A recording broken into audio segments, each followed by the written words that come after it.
pangunahing serbisyong pangkalusugan at iba pang tulong ang inilapit sa mamamayan sa pamamagitan ng isang medical mission na inilunsad ng Santa Catalina LGU at mga katuwang na ahensya.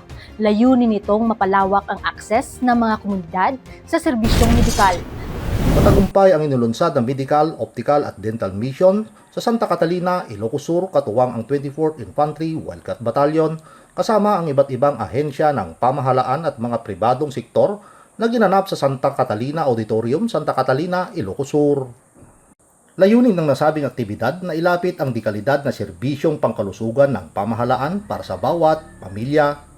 Ito ay sa pamamagitan ng inisyatiba ng lokal na pamahalaan ng Santa Catalina Parish Pastoral Councils, Social Action Ministry at ang Knight of Columbus.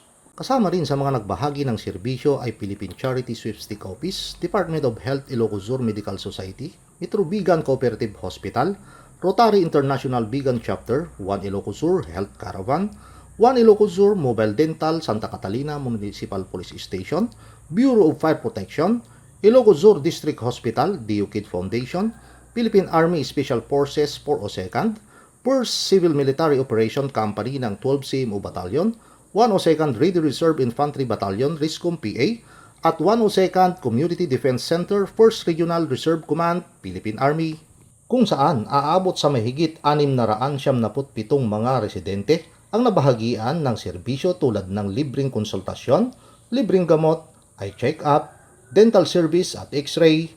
Kasabay rin nito ang pagsagawa ng bloodletting activity kung saan lumahok bilang mga voluntaryong tagapagbigay ng dugo ang 24th IB at tumulong sa paggabay sa mga lumahok upang maging maayos at mabilis ang daloy ng serbisyo.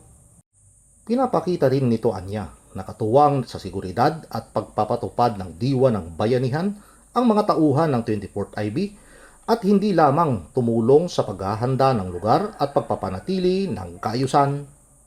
Patuloy ang 24th IB sa kolaborasyon sa iba't ibang ahensya ng pamahalaan at iba pang sektor para sa paghahatid ng mga serbisyong may kaugnayan sa kalusugan at iba pa para sa komunidad. Mula dito sa lalawigan ng Ilocos Sur, ako si Art Carrasco Jr. ang inyong pamilyang kaugnay para sa matatag na hubungkatihan ng Pilipinas.